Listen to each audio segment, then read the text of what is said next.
Today, we'll be having an interview with an entrepreneur from Peru that is actually living in Brazil. I'm not going to say much about him, so if you like the video, thumbs up and come with us.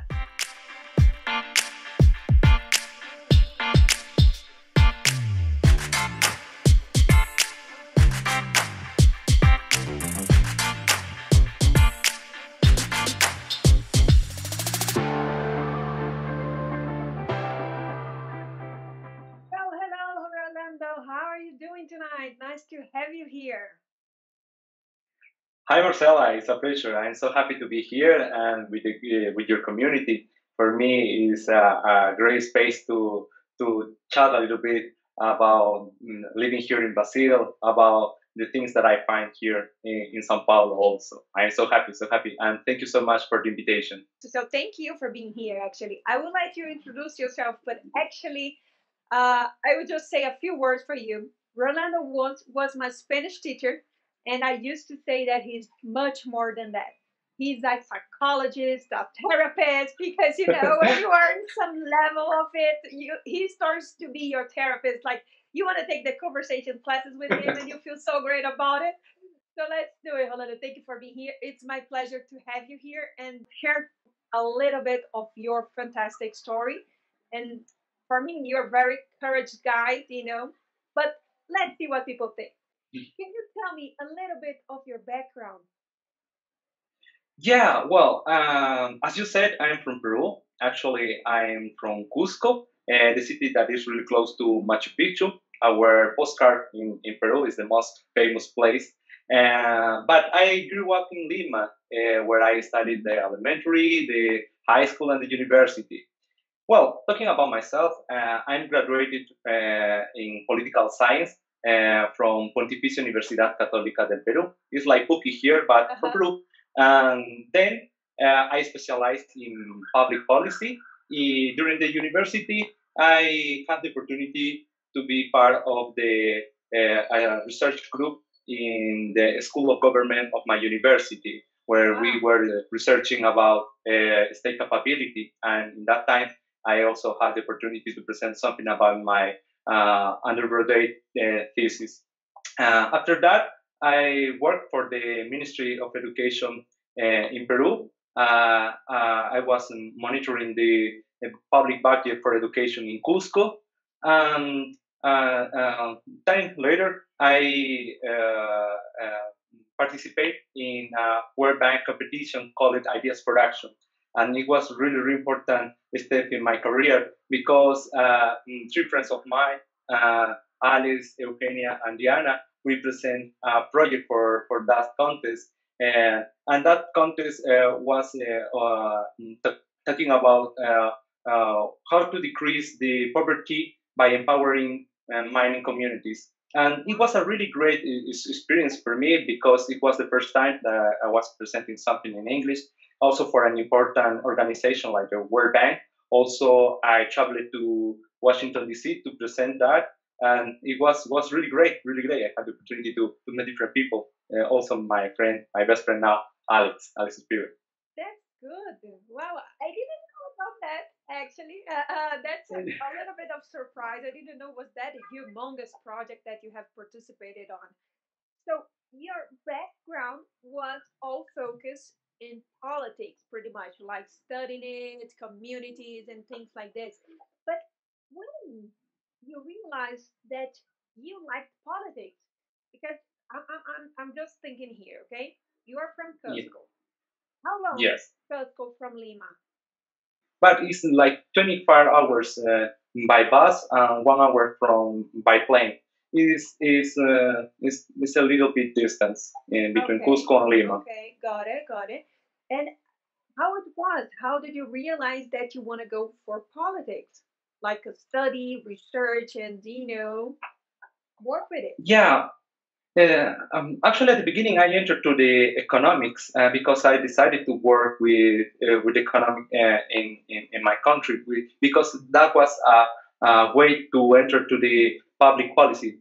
Actually, my father was and my model, and I decided to work like him as a public servant. So for that reason, I decided first to study economics and then public policy. I haven't finished the career in economics, but I decided to continue a path in public policy. That was at the beginning. I also like the social issues, the politics in general is something that I was really into in that moment when I was younger. Wow, wow. So Yeah. funny, so funny. Very good to know about that. I didn't know that whole story. So then you were doing good. You were doing that researches with the World Bank and things like that, speech project. But how did you end up here in Brazil? How was that? Did you know Portuguese at all? The main Yeah. language, of course. How was that for you? That was interesting because in 2015, when I presented that project for the World Bank, also at that moment I decided to search some master programs abroad because for me it was really challenging speaking another language, travel abroad, and I was at that moment do that. So in that moment I was looking for a master program, but also in the same year it was happens something interesting because my friend Alex, introduced my girlfriend, Rebecca. She's from Oh, Brazil. yeah, So in that moment, I decided to combine two projects: go abroad to study, yeah, and yeah. also have the time to spend with my girlfriend. Good And in project, that good moment, project. Good choice there. yeah, yeah, it was great. So that situation allowed me to research some institutions here in Brazil. And so I get know about the Fundación Getúlio Vargas. So 1 year, 2 years later, in 2017, I applied for the master program in public policy here in São Paulo, and it was really great. And also in that moment, I was part of another research group for international relation area there at the university. Uh, that was really interesting because that research they needed some native Spanish speakers because they want to interview some public servants from Argentina and different countries. Well, in that case, I have to interview some public servants from Argentina, and the how can I say that they were researching about alternative energy policies. So for that reason, I have to call them and interview them what we're doing for that. And I pass all that information that I got on this interview to the researchers. And it was great, but it wasn't my main focus of my career because after that I decided to work as a Spanish teacher because at that moment also I was teaching Spanish part time, but I was teaching. So, how long do you live in Brazil right now? For how long? I've been living here for 5 years actually, Oh, and yeah, and at the beginning, actually, I started teaching Spanish in 2016. I entered to the an NGO project. That NGO is called Canto Cidadão, and they have an interesting project because they were giving some classes, language classes for people with low income. And that moment for me was really great because I started teaching them, and also I got the chance to meet different people with different backgrounds. And also at that moment, I was able to visualize that there was a potential market for teaching Spanish because Brazil it has bordered with many countries that speak Spanish, and for me was great. great, great, great to hear that. So that is Mhm. where you get a little bit of what it is to be a teacher, right? What it is to interact with students. Because, Yeah, for example, I'm also in an NGO project in Brazil called Cidadão Pro Mundo, and it's in English. They teach English for, yeah, of course, people that has a low income, and it's such a great experience, because you think that you are kind of, hey, I to help somehow, but they help you more. The students help you more than actually you help them. It's so weird. It's such an incredible experience and exchange of knowledge and backgrounds, right?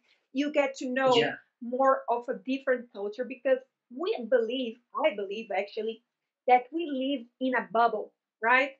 That yeah, okay, we have a good family, my parents have a good work, I always had a good life, had the chance that privilege, but there are people that hadn't.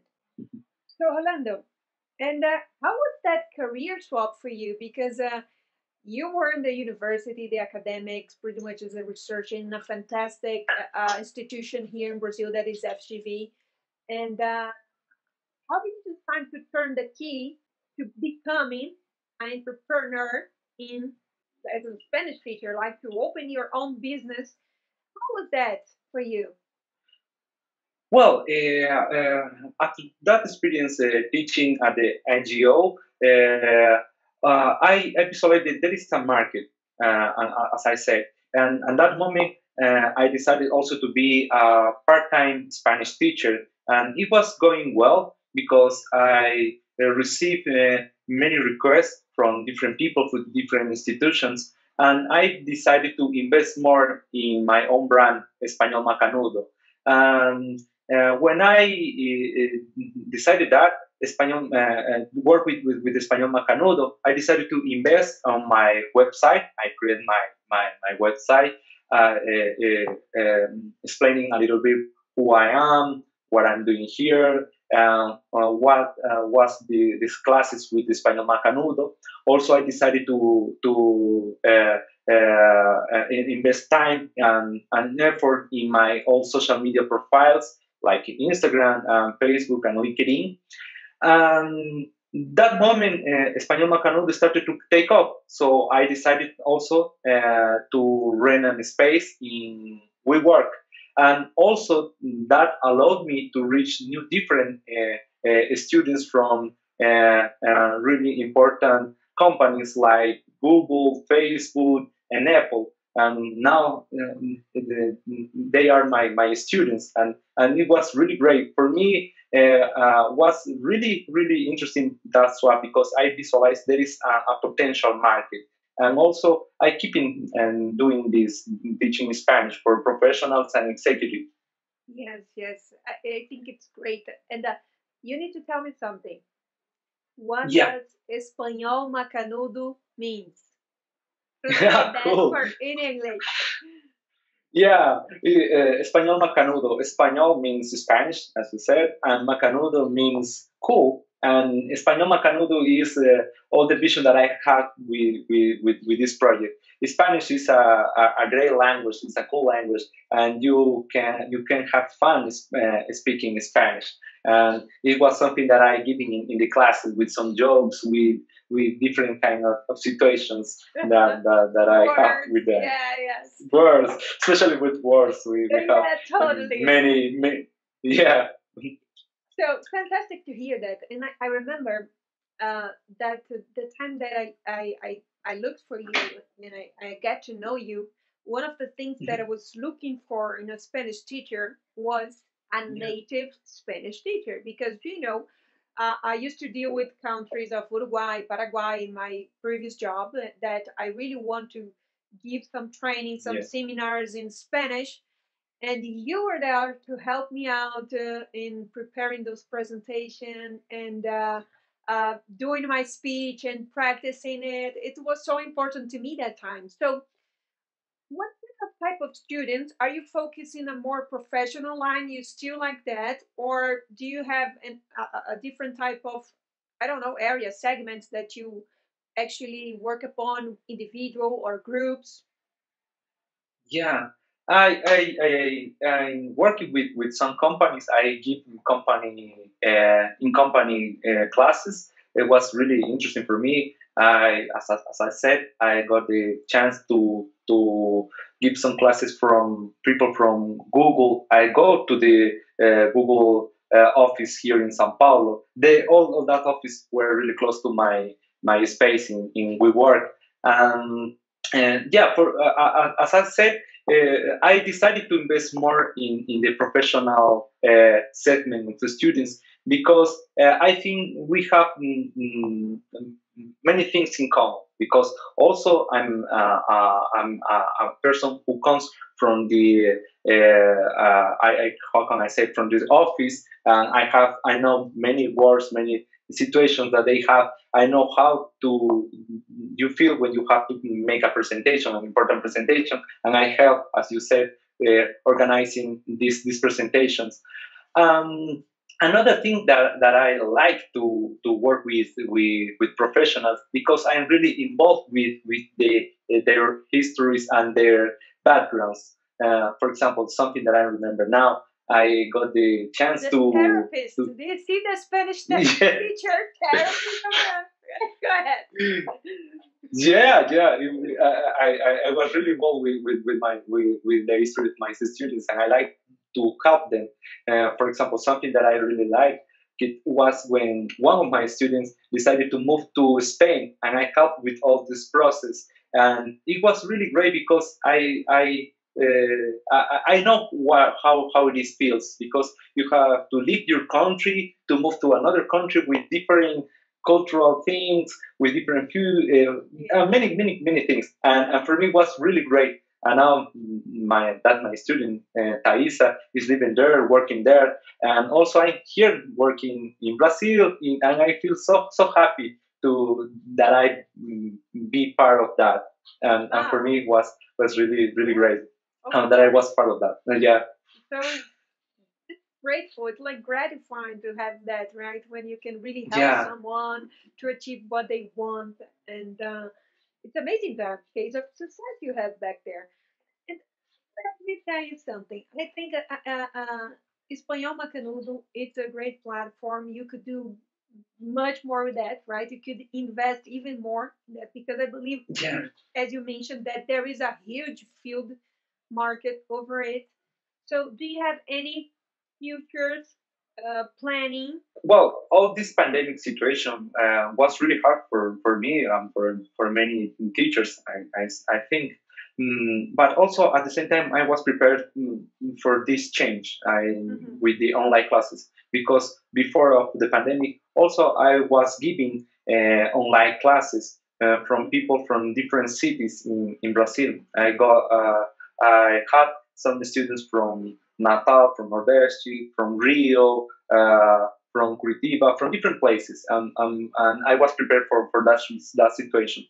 But with the pandemic, my future plans is continue giving online classes for me, increase my quality of life, because I can manage better my schedule, my routine. Hmm. I also I can introduce some exercise during my routine. In the past, when I have to move to different office, I couldn't exercise, and so for me With the it's better. traffic, yeah, with the traffic of São Paulo, for you to get the other, the other side of the city is like at least an hour, right? You lose Yeah, class but over there. yeah, it was my situation at the beginning. But now I'm so happy to give in online classes. I think is the best way that I have, because I can reach more students, and also I have the opportunity to travel from different countries, and if I want to spend a time, I don't know, in Lima or maybe in USA, I can keep doing giving my classes. In my near future, I think I planning continue with the online classes. For me, is the best way. Fantastic. Great to Mhm. hear that. Yes, I think it's great because in somehow it's good. There is the good part of it, as there is also the bad part of it, as everything in life, right? But the good Yeah, part of it is that you can be more efficient, you can be more productive, you can do exercise, you can take care of your health, you can yeah, be more at home, right? And of course, there are tons of great things to also that. I can imagine that in the beginning was hard. Uh, yeah. so let me ask you something that I'm very curious to know. Since you are like five Sí. years here in Brazil, what do you prefer now? Brazil style of living or Peruvian? How are you feeling about that mix? Are you homesick yet? Or, oh no, I already, I'm better now. Yeah, it's a tough question because I love Peru, but also I love Brazil. And my heart is part in the middle with these two countries. Peru is my birth country, is where my roots are, my family, my friends, my culture. And once or twice in a year, I go to Peru, and for me, is the way that I keep contact with my roots. But living here in Brazil, for me, is a great experience. Also, moved to Sao Paulo allowed me to grow as a professional. Also, I have said that I changed my career, and now I'm a Spanish teacher. But it's something that I really love. I really love to have this contact with different people, and also for me it's a great experience because moved to Brazil let me experience different things like food, for example, something that I wasn't really used to eat in Peru. Now I have here like peojada, different kind of foods. Also here I'm so happy to participate before in the pandemic. I used to go to the theater, and every weekend I was going to the theater, and it was something that I really loved to do it. And That's yeah, good. it's yeah, I miss it also. And Sao Paulo for me is a great city, and as I told you, for me here there is a potential market for everyone who wants to grow as a professional. And Sao Paulo is a big city. It's Yeah. one of the most important city that I think in South America. I totally agree. I'm not also from São Paulo. I'm from the northeast part of Brazil, as you know. Yeah. And of course, I came to São Paulo due to my work, right? So Ah. you're kind of divided between Brazil and Peru, but you're not leaving Brazil, right? You're Yeah. staying here. Okay, that's good. Good to know. Yeah. What would it be the piece of advice that you would give for that person that wanted to do that career swap and want to be an entrepreneur or open its own business? Yeah, being an autonomous teacher or autonomous professional is a hard work. In my personal experience, I'm going to say being an autonomous teacher, we have to play different roles. Obviously, we are the teachers, we are the academic directors, we are the secretaries, we are the accountants. So the first bit of advice that I give is organize. Organize is the basic.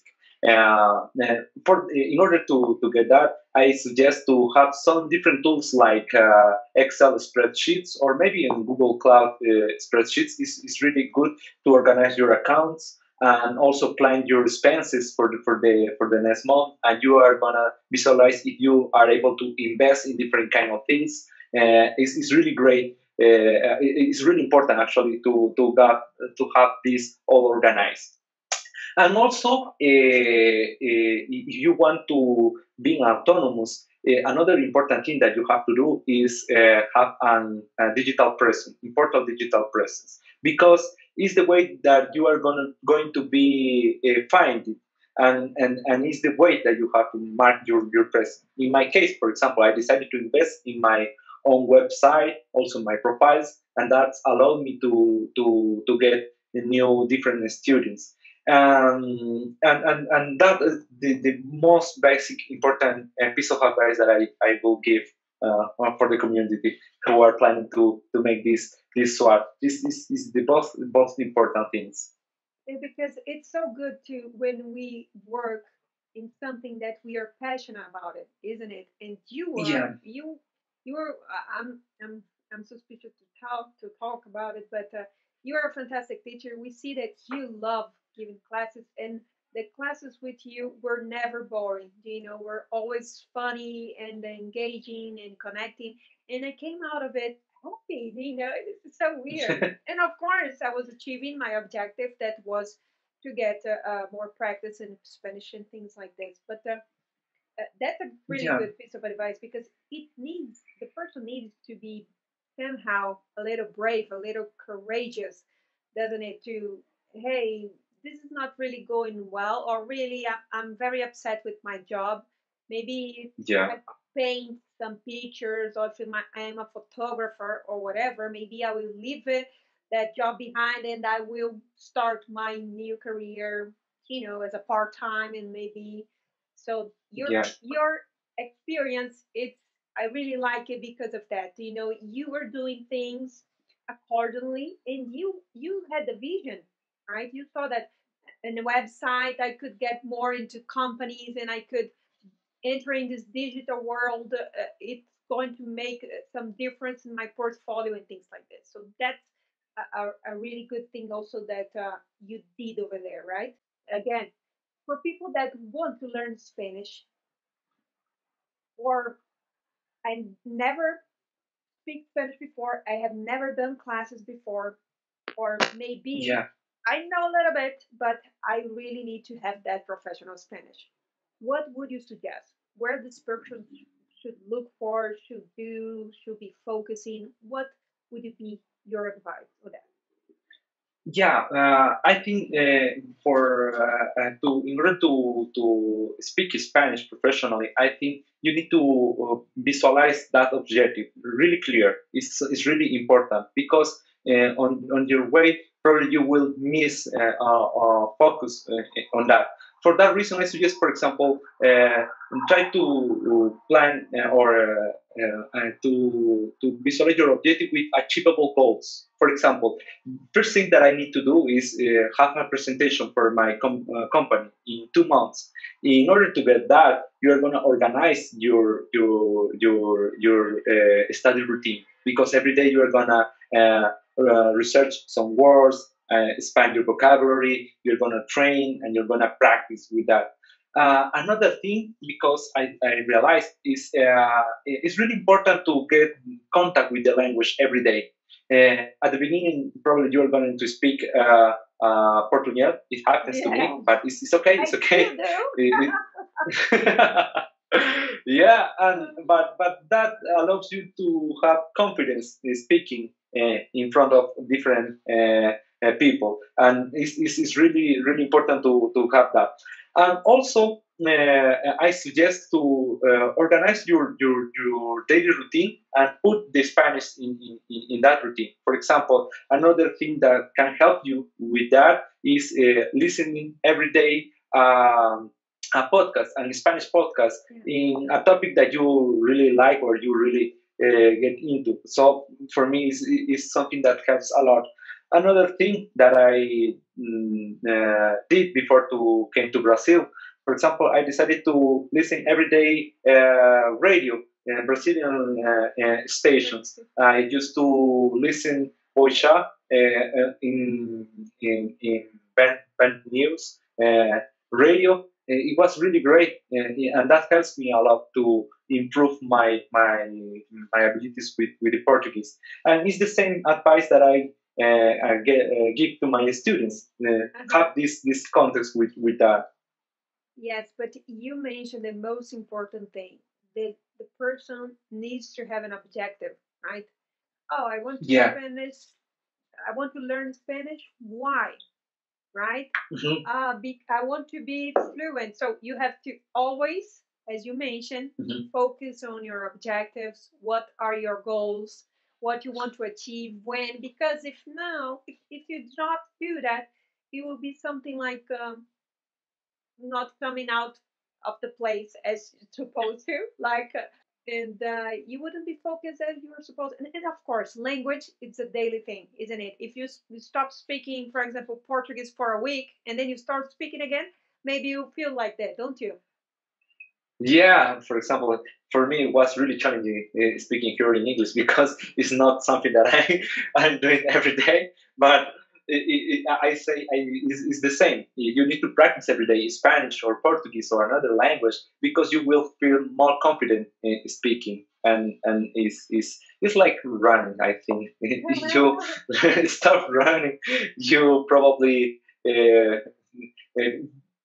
will cost you the next time that you want to Yes, start to run again. my case, again. But Yeah.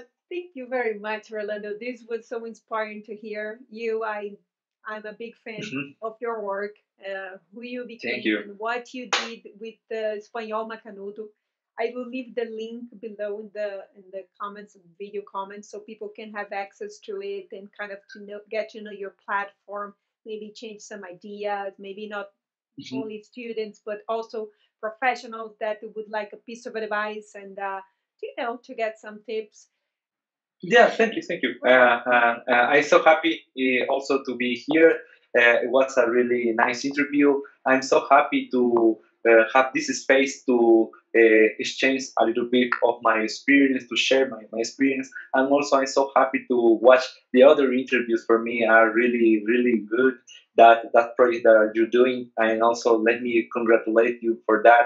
It's really important to have this space because of pandemics, we lose that contact, and you give us a great opportunity to share that. And I'm so happy also to be here and talking with you.